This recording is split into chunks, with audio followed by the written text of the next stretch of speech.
in this video, we are building a cave village. It'll be very unique. Before I started recording, I made the mushrooms, stems, and caps. This is the tannery. I decided that animal professions would be in the red mushrooms. I moved on to the blacksmith, and more tool-related builds are in brown mushrooms. I really like the detail of the smaller mushrooms growing from the roof. The next build was the armorer and toolsmith. These brown mushrooms are called Boletus edulis. This is the butcher. These red mushrooms are named Amanita muscaria.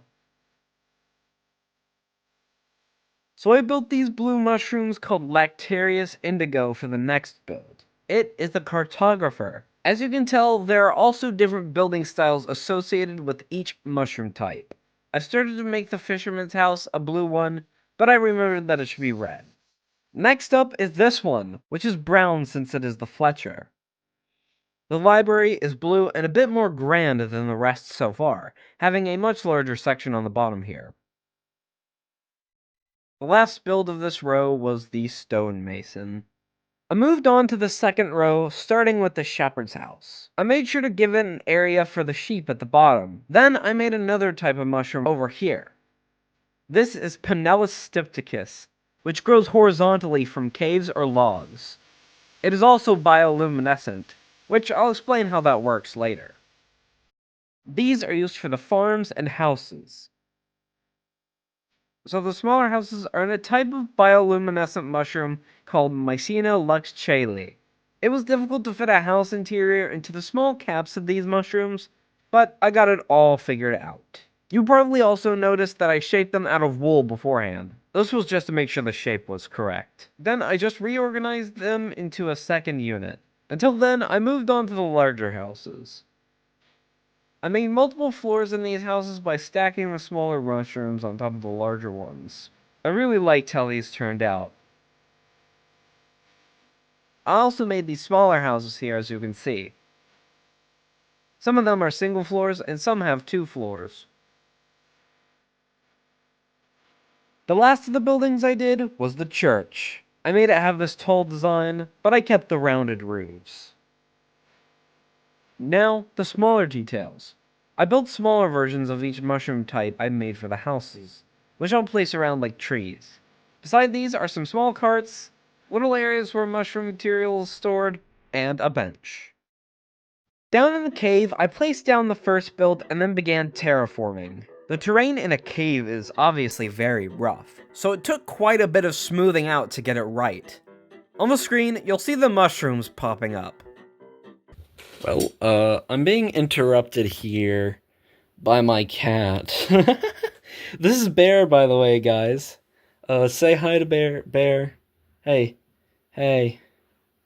Hey. Okay. Well, anyways, back to the video, guys. I began placing down each of the builds in this area. You can see up here at this lake, I placed down the fishing house. Fishing in a cave is weird, but I like this. I finished placing down all of the buildings in this area, and I think it looks good. At this lava lake, I planned to put the smaller houses, so I cleared it up. I also placed more houses on the walls and had to clean up the vines a bit. In this spot, I flattened the walls and terraformed for more wall houses. This was actually quite a difficult process to make these look right, and this spot was especially troublesome. I finally placed the houses and the last of the builds, the library. I thought having terracotta paths seemed more appropriate. So, bioluminescence. There is an enzyme called luciferase, which catalyzes the reaction between luciferin and oxygen, which emits photons, or light, seen as bioluminescence. As you can see, I've added the smaller details and put moss around, finishing up.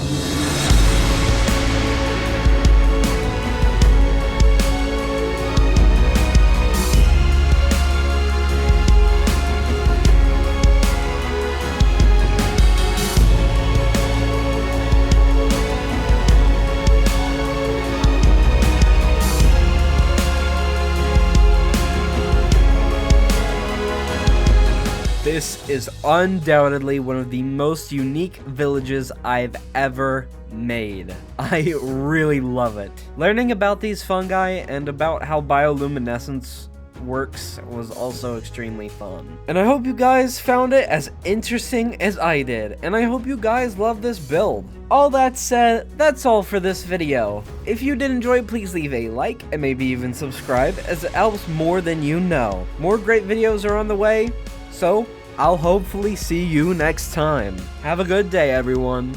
Bye-bye.